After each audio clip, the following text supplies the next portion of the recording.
Hello there. So, first time then. Drusus Leverian. Welcome to my humble cabinet of curiosities. Drop any donations in the little box. Now, the Leverian is a bit of a work in progress, but please do look around. I only ask you be gentle with the collection. The displays are quite valuable, quite rare, and some may still be armed.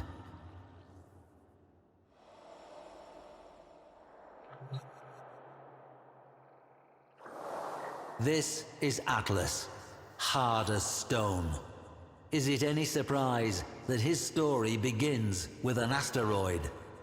Temple Telemon had cast a spell on the indentured masses with a song that heralded the coming of a great stone destroyer, a god who would shatter the world and lead them to a great rebirth.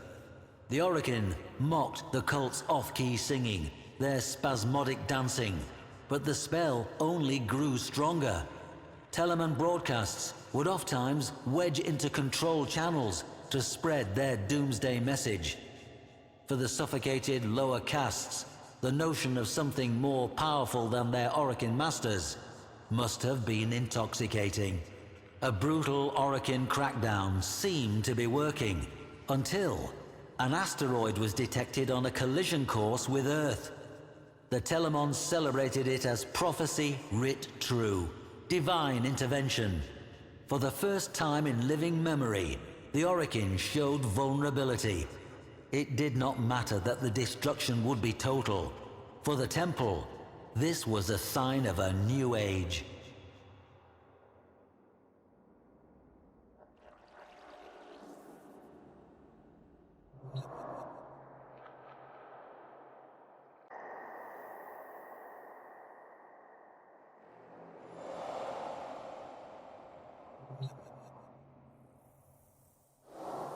A probe was sent to the asteroid, perhaps seeking proof of divine intervention.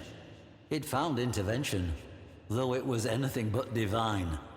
The rock had been fitted with colossal steering thrusters, and manning those thrusters, a bevy of well-armed Telemon. Having taken fate into their own hands, they set about a final convulsive dance aboard that rock. Battlecruisers, Orgon missiles, a gale force of Dax. The Orokin could have resolved this in any number of ways, but their enemy was not the Telemons themselves. It was their ideas. Atlas alone was sent. As he crashed onto that rock, his Shakiro helm greeted the cultists. Note the angled ballistic plating and reinforced neck protection. He would soon need both.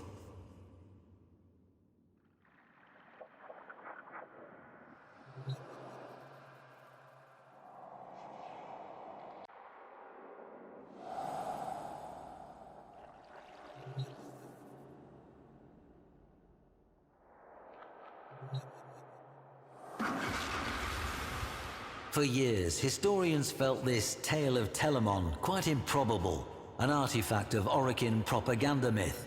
Then, on our system's outer edge, we found a debris field of small rocks and dust in a lazy elliptical orbit.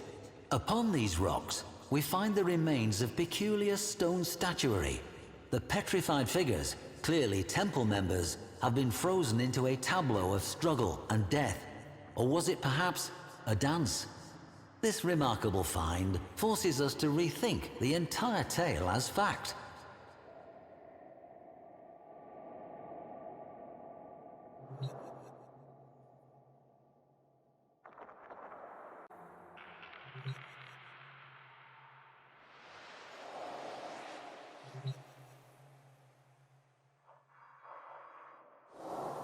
The Stratum Cyandana, reserved and austere, until you turn it over and reveal the glowing hue of the amethyst crystal within.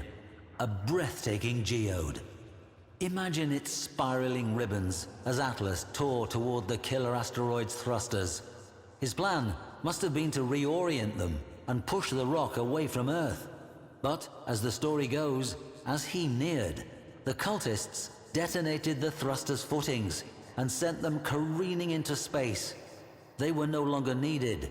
Mass and inertia would carry the rock to its fate. Atlas was out of options, or so the Telemans thought.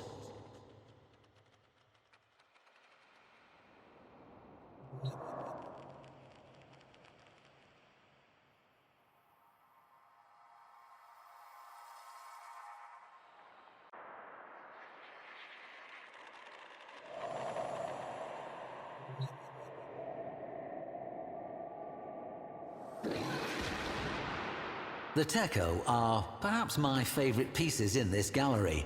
Note the intricate, ornate moldings, the complex blades. Quite the contrast from Atlas's otherwise workmanlike appearance. The beauty and craftsmanship conceal the true purpose of the Techo, as indentations found in cultist skulls attest.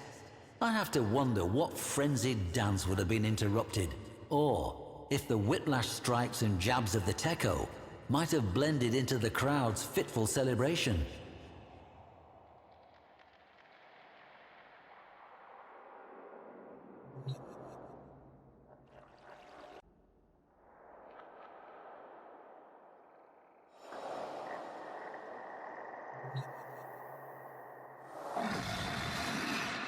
Before you, a rare sight, 2 rumblers, painstakingly recreated from fragments of the aforementioned tableau.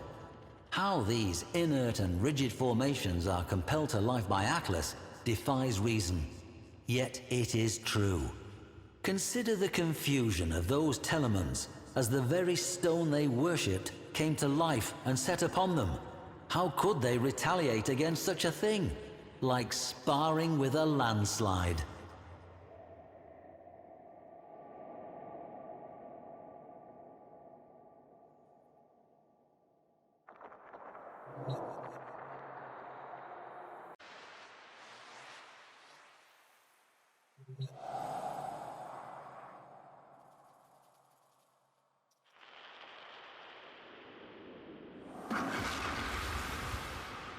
Earth swelled on the horizon as the cult mocked Atlas with their chorus, "The stone shall shatter all." Across the system, every Teleman echoed that final hymn.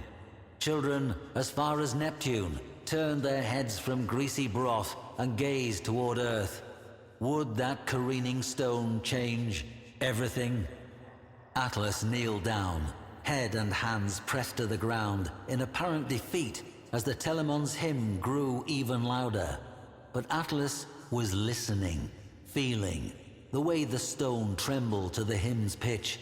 The faults within the asteroid became vivid to him, and so a new song rose up.